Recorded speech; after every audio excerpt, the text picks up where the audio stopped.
जो हमारे देश की जो राजनीतिक पार्टियां हैं उनको जो है हमने अलग करके इस आंदोलन को, दिल्ली आंदोलन को 2002 में शुरू किया था। लेकिन कुछ जो लोग थे, आदिवासी लोग, उसमें भूख से मर रहे थे, आदिवासी लोग घास की रोटियां खा रहे थे, उनके प्रति हमारा ये समर्पित भाव था कि दिल जोड़ो। हमारे लिटरेचर में लिखा विश्व कुशलम ग्रामीण अनाथम, विश्व का गाँव में रहता हूँ, ऐसे गाँव हो जहाँ जो है गाँव की तस्वीर हो, विशिष्ट एक हो पाए ऐसे सही राज्य, समर्थ लोग असमर्थों की सेवा करें। तो हमको जो ये आंदोलन शिक्षा समुदाय का जो पूरे देश में शुरू करना है, इसमें हम शिक्षा दूत पूरे देश में खड़े करेंगे। शिक्षा दूत कम से कम 100 लोगों को अगले वर्ष जो हम 8 तारीख को इकट्ठे होंगे, इलाकों की तादाद में इकट्ठे होंगे और ये शिक्षा दूत 1000 लोगों को कम से कम साक्षर करने का काम करेंगे। पिछले जब हमारा देश आजाद हुआ उस समय प्रौढ़ शिक्षा अभियान हमारे देश में चलाया गया, बाद में संपूर्ण साक्षरता अभियान चला, संपूर्ण साक्षरता अभियान चला। 65 वर्ष में एक व्यक्ति को साक्षर करना है, इसमें करोड़ों रुपए का खर्चा हमारे देश में हुआ। अब हम संपूर्ण साक्षरता अभियान के बाद सर्व शिक्षा अभियान के रूप में काम कर रहे हैं। अब ये कानून बनने वाला है जो साक्षरता के लिए, सबको पढ़ाने के लिए। लेकिन ये कानून से काम नहीं चलेगा, ये काम हम लोगों को शिक्षित भारत बनाने के लिए हम लोगों को कमर से कमर करके, पीपल टू पीपल कॉन्टेक्ट करके हम लोगों को 100% लिटरेसी देनी है। और जो हमारे साथ जो लोग आए हैं, ये हमारे एक ऐसे लोग हैं, आज ऐसा संकल्प लेके जाएंगे कि हमको बिना गवर्नमेंट की मदद के, बिना सरकारी मदद के शिक्षित भारत बनाने के लिए खड़े होना है। जब बनारस हिंदू विश्वविद्यालय की स्थापना हो रही थी तो महात्मा गांधी जी उस कार्यक्रम में पहुंचे थे 1916 में। उस समय महात्मा गांधी को कोई जानता नहीं था। महात्मा गांधी जी ने जब अपना भाषण दिया, सारे राजा महाराजा अपने आभूषणों को त्याग दें और आभूषणों को त्याग कर देश की आजादी के लिए खड़े हो जाए, तो उनके जो है आपके विचारों को लोगों ने गंभीरता से नहीं दिया था। लेकिन विनोबा भावे जी जो परीक्षा देने के जगह बनारस में एक आगे से भटक कर उन्होंने उनके समाचार को गंभीरता से पढ़ा और गंभीरता से पढ़ने के बाद उन्होंने उनको पत्र लिखा और पत्र लिखने के बाद उन लोगों की जब आश्रम में, साबरमती आश्रम में मुलाकात हुई, उस मुलाकात में गांधी जी सब्जी काट रहे थे। गांधी जी ने सब्जी काटने के लिए उनकी तरफ भी एक चाकू थमा दिया। वो गांधी जी के आश्रम में एक स्वयंसेवी के नाते काम करने लगे, वहां पर रोटी बनाने का काम करते थे।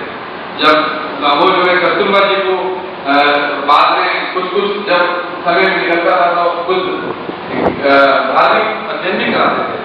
कस्तूरबा जी को बड़ा बुरा लगता था, वो बोलती थी आप एक ब्राह्मण बालक थे, आप इस तरीके का काम करा रहे हैं रोटी करने का। तो उन्होंने कहा हमको कर्म की शिक्षा देनी है। और कोई विनोबा जी हमारे इस महान जो स्वतंत्रता संग्राम के प्रथम सेनानी बने थे। तो ये जो है हमारे राजीव जी जो बैंक ऑफ महाराष्ट्र में डायरेक्टर के नाते काम किया, बहुत बड़ा इन्होंने मेट्रो के लिए प्रोजेक्ट किया। ये भी हमारे बीच आए, हमारे पूज्य दुर्गा देशपांडे जी के भतीजे हैं और सिटी न्यूज के एग्जीक्यूटिव चेयरमैन हैं। और आपने भी एक हनुमान ज्ञान प्रसारक मंडल आपकी संस्था जिसके आप अध्यक्ष हैं, इस संस्था का अपना एक इंजीनियरिंग कॉलेज है, अपना एक आयुर्वेदिक कॉलेज है और ये संस्था 100 साल पूरे करने जा रही है कुछ दिन बाद। तो ये हमें बड़ी खुशी की बात है कि राजीव जी भी हमारे बीच आए हैं। एक ऐसी संस्था जहाँ पर गुरु राजगुरु जी ने भी शिक्षा प्राप्त की और भगत सिंह राजगुरु जी ने भी जहाँ शिक्षा प्राप्त की, उस संस्था के उपाध्यक्ष भी हमारे बीच हैं। अभी 2 शिक्षा के क्षेत्र में महारत हासिल करने वाले लोग हमारे बीच हैं, रंजीत मोहम्मद जी और राजीव जी। ये दोनों एक दिल्ली ने एक ऐसी संस्थाओं का वो किया है। तो ये लोग ये हमारे एक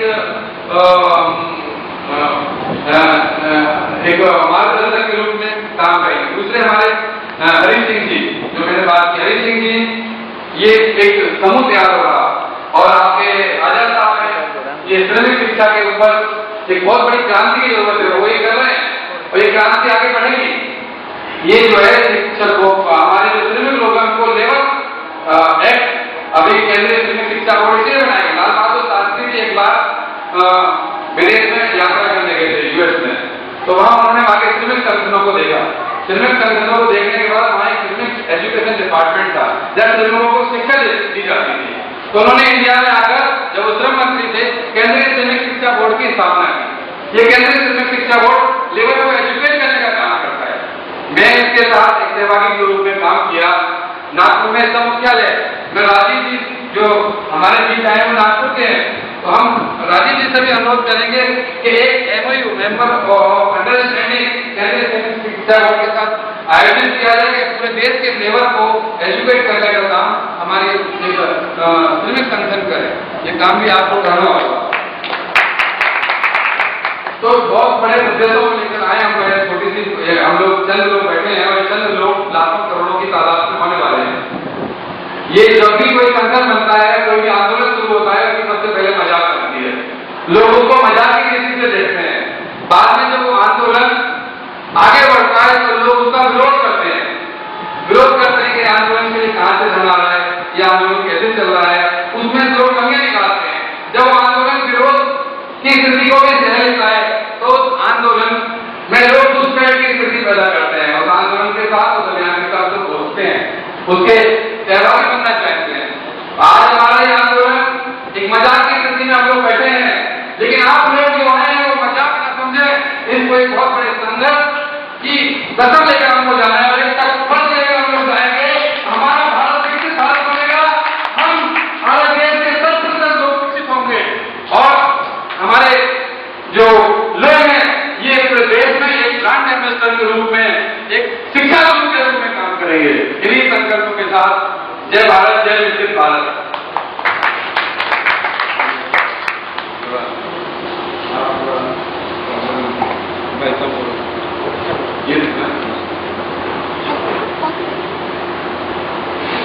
घर चले थे अकेले मंदिर की ओर, लोग मिलते गए, साल का बढ़ता गया। हमें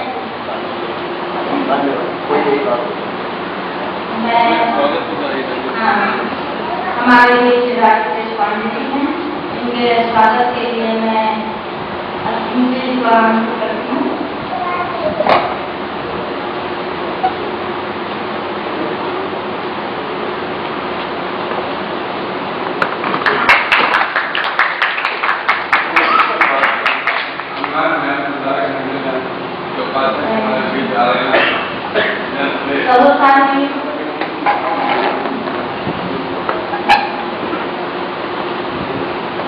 शिक्षा के बारे में संक्षिप्त में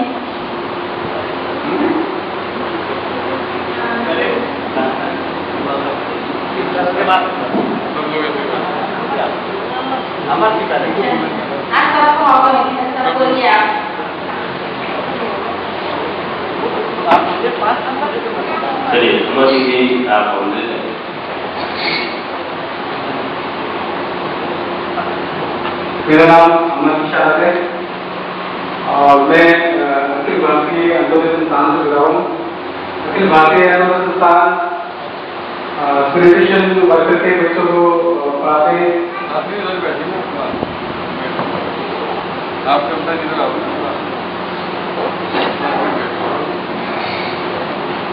हम लोग सफाई के केंद्र जो जुड़े हुए उनके बच्चों पे और ग्रेजुएशन वर्कर्स पे काम करते हैं। कुछ लोग मुद्दे हैं जो बेसिक मुद्दे जैसे उनको मिनिमम वेजेस मिलना और जो उनके ऑक्यूपेशनल प्रॉब्लम होती है, सामान होता है, सेफ्टी